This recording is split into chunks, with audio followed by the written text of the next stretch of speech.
Janganlah ketawa-ketawa keluar, udah jam 11 dah. Serius Halo, gue. dah. Assalamualaikum warahmatullahi wabarakatuh. Baiklah, di sini kami akan menjelaskan proyek kami, yaitu pengembangan aplikasi mobile yang bernama Sindarling. Sindarling ini merupakan singkatan dari sistem daur ulang lingkungan. Sebelum itu, kami mengucapkan terima kasih kepada dosen pengampu mata kuliah yang telah memberikan waktu kepada kami sehingga kami dapat menyelesaikan tugas dengan tepat waktu. Dan tak hanya itu juga, saya mengucapkan terima kasih kepada teman-teman yang telah berusaha seoptimal mungkin sehingga tugas kita ini dapat terselesaikan dengan baik. Di sini kami akan menjelaskan tentang laporan aplikasi kami yang akan dibacakan oleh Amelia Fitri. Kepada Amelia Fitri dipersilahkan. Baik, yang pertama langsung saja. Yang pertama itu ada latar belakangnya. Masalah limbah dan sampah merupakan salah satu masalah utama yang dihadapi masyarakat modern. Pertumbuhan penduduk, urbanisasi, dan populasi umum penurunan populasi menolakkan menjadi faktor krusial dalam mengatasi degradasi lingkungan. Akan menjadi faktor krusial dalam mengatasi degradasi lingkungan. Menurut data Kementerian Lingkungan Hidup dan Kehutanan data KLHK, hanya sekitar 10% hingga 15% sampah Indonesia yang berhasil diselesaikan ulang setiap tahunnya. Di sisi lain, kemajuan teknologi selalu menawarkan peluang signifikan untuk mengembangkan solusi inovatif yang dapat mendukung partisipasi publik dalam mengolah sampah, menawarkan peluang signifikan untuk mengembangkan solusi inovatif yang mendorong partisipasi publik dalam sampah. Oleh dari ini, itu aplikasi telepon pintar Sindarling Telepon atau sistem Sindarling atau dikenal juga dengan sistem daur ulang lingkungan muncul sebagai solusi yang memudahkan masyarakat umum untuk membuang sampah secara efisien dan efektif. Daur ulang lingkungan muncul sebagai salah solusi yang memudahkan masyarakat umum untuk membuang sampah secara efisien dan efektif. Selanjutnya ada rumusan masalah. Pertama itu ada cara membuat aplikasi pengelolaan sampah yang praktis dan efisiensi pengelolaan sampah yang praktis dan efisien. Yang kedua itu bagaimana cara dapat memastikan bahwa suatu aplikasi dapat diakses pada banyak perangkat seluler. Dan yang ketiga itu bagaimana kita dapat mendorong pengguna untuk menggunakan antarmuka yang mudah digunakan dan ramah. Selanjutnya itu ada tujuan. Yang pertama itu ada membuat aplikasi yang memudahkan pengguna menjual sampel plastik yang memungkinkan pengguna untuk menjual sampel plastik dengan mudah. Yang kedua, mengintegrasikan pendidikan, pembelajaran, dan transaksi menjadi satu platform. Yang ketiga, meningkatkan kepedulian masyarakat, kesadaran terhadap daur ulang sampah plastik. Dan yang selanjutnya itu ada manfaat dari aplikasi. Yang pertama itu ada memfasilitasi proses-proses pembuatan dan penjualan sampel plastik. Yang kedua, jelaskan tambahan penghasilan dari daur ulang sampah. Dan yang ketiga, meningkatkan kesadaran akan pentingnya pengawetan sampel plastik. Yang kedua, ada manfaatnya itu bagi lingkungan. Yang pertama, kurangi jumlah sampel plastik yang merusak lingkungan. Yang kedua, mendorong minat dengan mempromosikan konsep daur ulang. Dan yang manfaat ketiga itu ada bagi tempat penampungan daur ulang itu meningkatkan efisiensi persiapan plastik dan persiapan sampel plastik. Yang kedua, memberikan akses yang lebih mudah untuk bagi masyarakat umum. Dan yang keempat, manfaatnya itu bagi tim pengembang itu adalah memberikan informasi tentang pengembang yang program berbasis lingkungan, aplikasi, dan sistem kontribusi terhadap pengembangan solusi untuk masalah lingkungan global melalui yang pertama itu ada deskripsi aplikasi Sindarling. Yang pertama itu ada halaman login atau sign-in. Yang kedua itu ada halaman verifikasi. Yang ketiga itu ada halaman utama. Yang keempat itu ada fitur penarikan dana. Dan yang kelima itu ada layanan digital. Selanjutnya, fitur penjualan sampah, tampilan pesanan, notifikasi profil pengguna.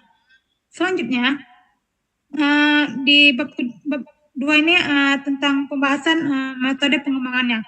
Metode waterfall yang terdiri dari beberapa langkah yang digunakan dalam proyek pengembangan aplikasi ini. Yang pertama itu ada requirement analysis atau analisis kebutuhan. Yang kedua itu ada desain perancangan. Yang ketiga itu ada implementasi. Yang keempat itu ada testing atau pengujian. Yang kelima itu ada maintenance atau pemeliharaan. Selanjutnya itu ada definisi aplikasi. Sindarling adalah aplikasi berbasis digital yang menghubungkan orang dengan tempat daur ulang sampah plastik. Tujuan aplikasi ini adalah untuk meningkatkan kesadaran masyarakat akan pentingnya mengolah sampah plastik dan membantu mereka menjualnya menurut kategori dan menghasilkan uang dan proses daur ulang. Selanjutnya ada platform aplikasi. Flutter adalah perangkat kerja yang memungkinkan pengembangan aplikasi seluler aplikasi untuk platform iOS dan Android. Untuk platform iOS dan Android dengan menggunakan Flutter aplikasi, si Darling diluncurkan menggunakan kode yang sama di kedua platform. Bisa jadi mengurangi waktu dan biaya pengembangan. Aplikasi ini dirancang untuk bekerja baik pada berbagai macam di berbagai perangkat, termasuk telepon pintar, termasuk Android dan iPhone. Selanjutnya, itu ada fitur utama aplikasi Starling.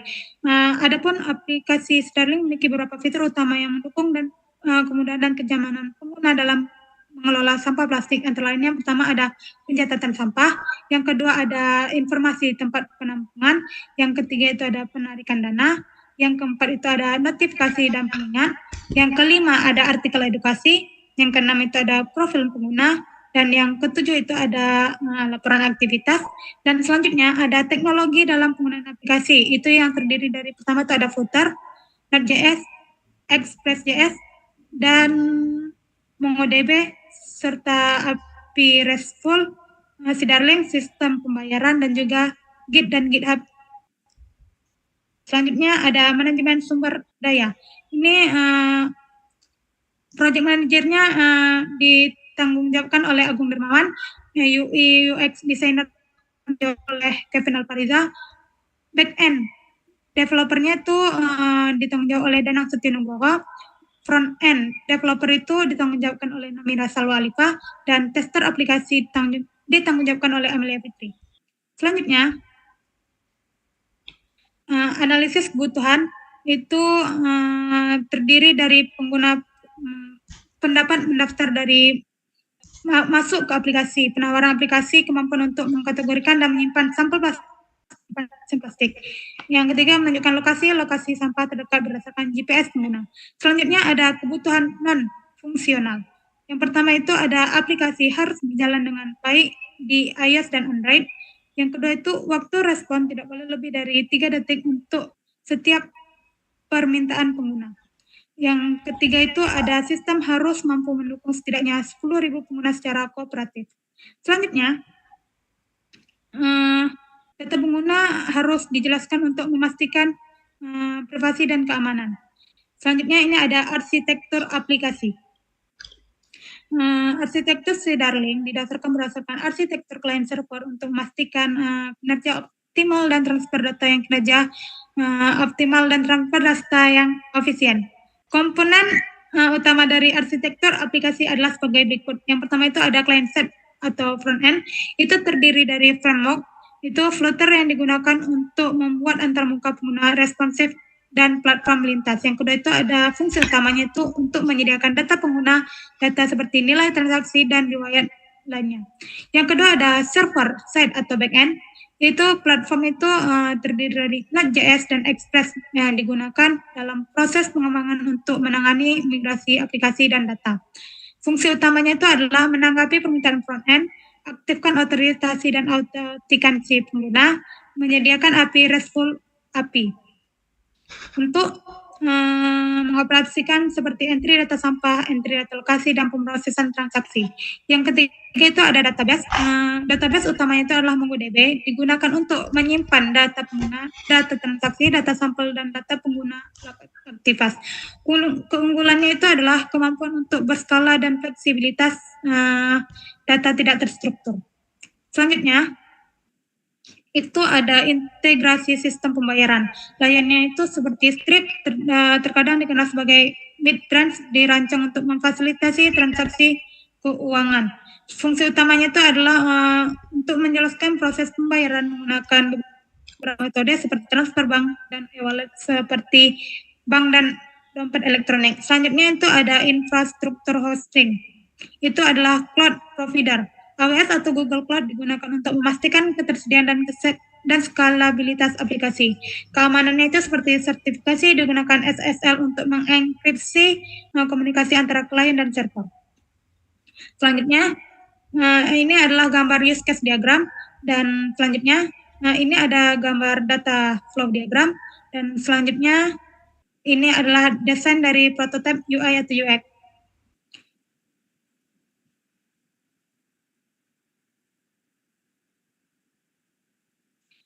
Baik, yang ketiga itu ada API specification. Yang pertama ada user management. Itu terdiri dari registrasi user, login user, get user profile.